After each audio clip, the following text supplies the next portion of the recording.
अन्त्यमा त्यो दिन पनि आइपुग्यो जुन दिनको प्रतीक्षा जनतालाई भन्दा पनि प्रार्थी र पार्टीलाई धेरै रहेको देखियो। हुन त सामान्य रूपमा गणतन्त्रको मूल्य र महत्त्वबारे जनसाधारणलाई भन्दा पनि राजनीतिसित सम्बन्धित व्यक्ति अनि संगठनहरूलाई धेर रहेको इतिहासको पाटै हुन्छ। नमस्कार दर्शकबिन, हिमालय नेटवर्कको विशेष कार्यक्रम सरोकारमा यहाँहरूलाई स्वागत छ। चर्चाको विषय हो गणतन्त्र र मतदान। दार्जिलिङ शहरसित जोडिएको नगरपालिकाको खस्कन्दो अवस्थासित के दार्जिलिङ शहरका बासिन्दाहरूको कुनै सम्बन्ध थिएन? सम्बन्ध रहन्छ भने चुनावमा किन आशा लाग्दो उत्सुकता देखिएन? किन यसरी बासिन्दाहरू गणतन्त्रप्रति मोहभङ्ग हुन पुगे? किन राजनैतिक दलहरूले देखाएका नगरपालिकाका भविष्यगामी जनआधारहरूप्रति मतदाताहरूले चासो नदेखाएका? किन दलहरूका दिशानिर्देशप्रति मतदाताहरूले स्वीकृतिका सङ्केत नदिएका?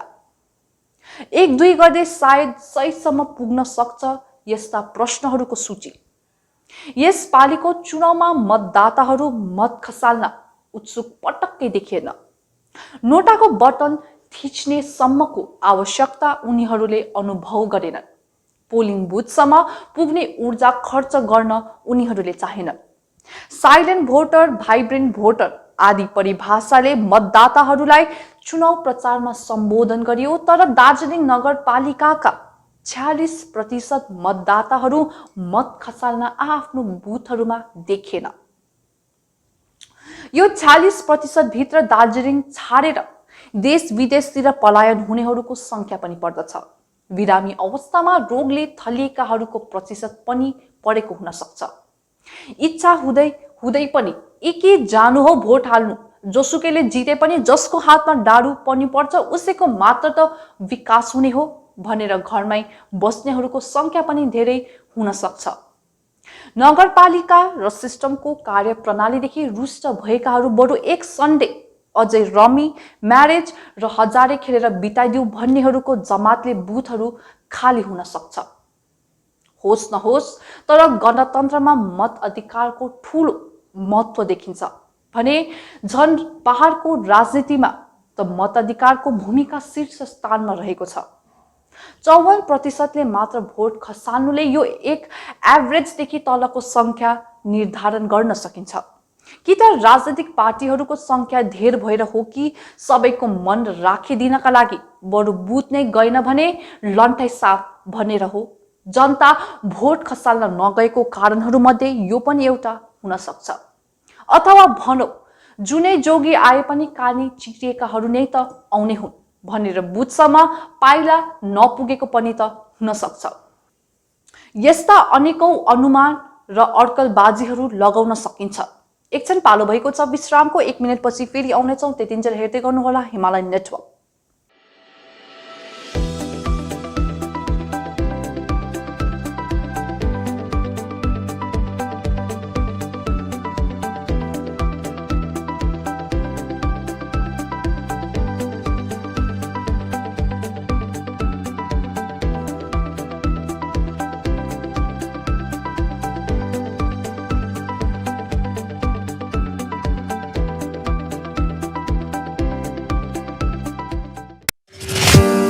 Detailing giants, car spa and premium detailing studio with graphic ceramic coating, king wrapping and many more.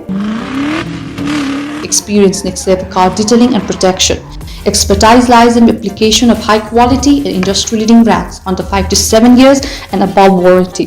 Call or visit Detailing Giants for wilding ongoing discounts. Baneshwar Mall, Eastern Bypass, Siliguri, 7679619406 9800011107. स्वागत छ दर्शकबिन, तपाईहरु हेर्दै हुनुहुन्थ्यो हिमालय नेटवर्कको विशेष कार्यक्रम सरोकार। विषय थियो गणतन्त्र र मतदान। दार्जिलिङको चुनावमा यसपालि जनसहभागिताको धेरै मूल्य र महत्त्व देखिएको थियो। यही नगरपालिका चुनावको जनसहभागितामाथि पहाडका राजनीतिक दलहरूले जिते र पञ्चायत चुनावको खाका तयार पार्नेवाला थिए। यस विषयमा जनताको मतदान विरुद्ध अभिरुचि देख्दा खासमल, पञ्चायत, चियाकमान, बनबस्ती र सिन्कोना कमानवासी धेर गणतन्त्रप्रति रुचि राख्ने जमातको रूपमा रहेको हुँदो रहेछन् भने अवधारणा सृष्टि नहोला भन्न सकिन्न। किनभने सहर बजारतिर भन्दा धेर समाजवाद हामी पञ्चायत, खासमल, वनबस्ती, चियाकमान र कुलेन बगानतिरका बासिन्दाहरू रहेको समाजमा देख्न पाउँदछौँ। राजनीतिक रूपमा सचेत पनि सहर बजारका भन्दा कमानवासी नै रहेको देख्न पाइन्छ। यसैले पहाडमा यदि कुनै जमातले गणतन्त्रको सार्थकता कायम गरेर राखेको छ भने चियाकमान, कुलेन बगान, वनबस्तीका बासिन्दाहरूले राखेको मान्नुपर्छ। किनभने कमानका श्रमिकहरूका जनजीवनमा सामान्यता र बराबरीको समीकरण रहँदै आएको हुन्छ। कमान, वनबस्ती आदितिर एउटै लक्ष्यको एउटै सङ्घर्ष देखिन्छ। युनियनको मागहरूका ढाँचा पनि समाजवादको घेरोभित्रै सीमित रहेको पाइन्छ। मिनिमम वेजेस, बोनस, फौला आदिका मागहरू पनि श्रमिकहरूका जनजीवन नाघेर अगाडि कहिले गएको आजसम्म देखिएको छैन। र नै कमानवासीले राजनीतिका अरू सबल पक्षहरूभन्दा धेर इलेक्टोरल पोलिटिक्समा जनसहभागिताको धेर उत्सुकता देखाउँदै आएका छन्। र नै ट्रेड युनियनहरूले आत्मविश्वास पाएर पूरा होस् या नहोस् कमान मालिक अनि सरकार समक्ष मागहरू राख्दै आएका छन्। तर सहर बजारतिरको जैविकतामा राजनीतिक रसायन खाद्यहरूको कुनै महत्त्व विशेष रूपमा उपलब्धिमूलक देखिँदैन।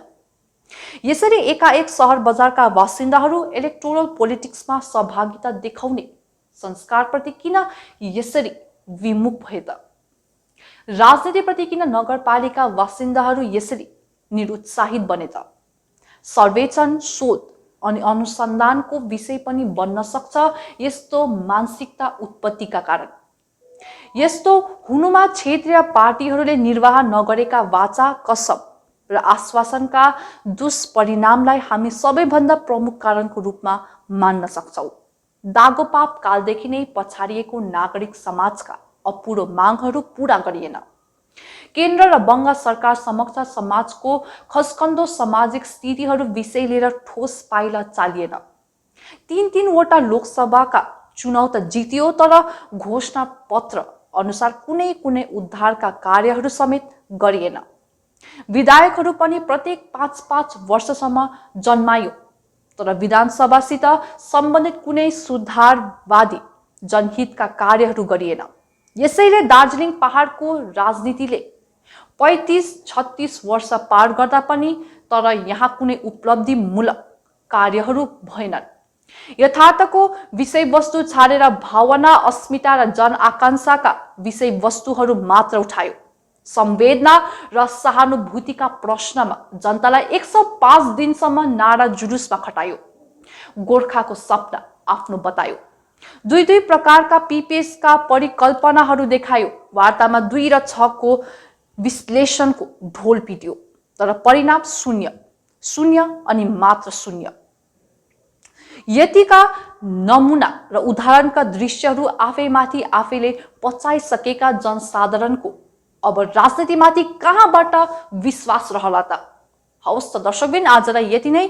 यस्तै चाखलाग्दो जनसरोकारका विषयवस्तुहरूलाई लिएर तपाईहरू समक्ष फेरि उपस्थित हुने नै छौँ। आइलाई हेर्दै गर्नुहोला Himalaya network. Eklavya Institute of Management is one of the premier institute of hotel management in Siliguri. With more than 6 years of experience under its belt, Eklavya provides 100% placement assistance guarantee.